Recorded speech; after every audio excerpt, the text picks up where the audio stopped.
Hi everybody. Today I'll show you how to put athlete in your Instagram bio. So let's begin. So as you can see here that we are already inside our Instagram profile.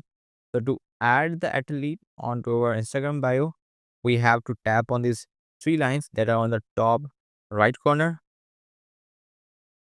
First of all, we have to make sure that our Instagram account type is the professional account. So we will scroll down. My account is not a professional account, so I need to convert that.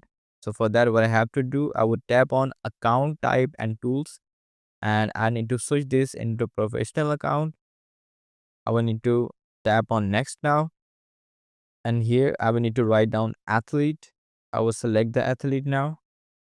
Since I want you to display the athlete on the profile, so I would enable this from here, and I would tap on switch to professional account now. So from here, you can decide the type of a professional account. So I'm going to go here with the creator, and I would disable this. We're going to tap on next here.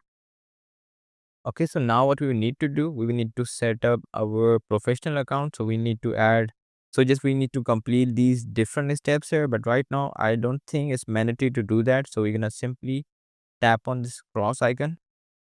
And here, as you can see here, that we have the athlete on our Instagram bio. Okay, so this is how you can put athlete in your Instagram bio. So if you really find this video useful, hit the like button and subscribe the channel.